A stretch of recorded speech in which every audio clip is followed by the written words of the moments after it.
Sup, Neds? R2 here. Now, here to talk about movie number 16 from the new boutique Blu-ray label from Viavision Australia called Imprint. Now, I won't talk about this one too long because it's essentially a double feature with the Ghostbreakers, but I just watched The Cat and the Canary. So good. It was such a good movie. I knew I'd love it. I knew straight away that I'd love this movie. So it's a film. It's kind of a horror-y type, thriller type movie. It's definitely like a film noir. Sorry, I've got film noir on the brain. It's definitely got a bit of comedy in it. And it's definitely, tries to be scary, but I mean, it came out in 1939, so their version of scary is obviously going to be a lot different to modern time.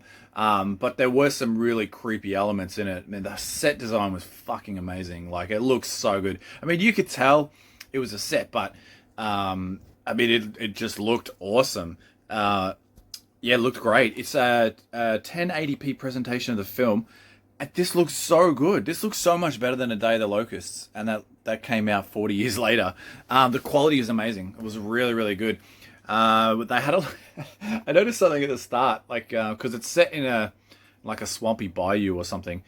And there's like this old house there. And these people go to this house to get a will and testament read to find out who inherits this person's deceased estate and money and all this sort of bullshit. And then there's some alligators. They count these alligators on the way, and one of the Sheilas counts these alligators. She's like, "There's 30 of them." And then when they cut to the alligators, you can see that their mouths have been taped up. That was probably because of how good the quality of this movie was. But yeah, it's essentially just a whodunit movie. Someone gets killed. The person who reads... Oh, don't want to talk about spoilers. Someone gets killed. Someone gets killed, and then they've got to figure out who done it, because the person that gets left... Only one person gets left the house and the money, and they have to prove that they're not going to go insane in the next 30 days, or they're not going to die. So if they were to die, then there's the second person that nobody knows who it is, but that person would then inherit the building and the money and all that sort of bullshit. So there's someone gets killed and they're trying to find out who the killer is, and it's just really good. There's a little mini treasure hunt in there as well, and it's a good movie. It's a really good movie. I had a good time with it. It only goes for an hour, or hour 14, so maybe an hour 12 with credits, because credits are so short. But yeah, stars Bob Hope and Paulette Goddard. I mean, I don't know Bob Hope. I didn't know which one he was at the start. I guess he was the bloke that had the most lines. Whoop.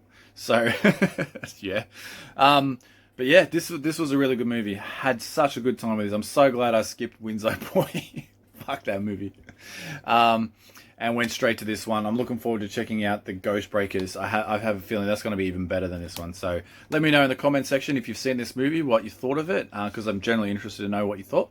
This I would highly recommend this to anyone. Anybody that likes horror movies, comedy movies, because there's a lot of cheesy one-liners, like a lot of just really funny one-liners in this that I'm sure they were hilarious back then, but they made me laugh out loud here today.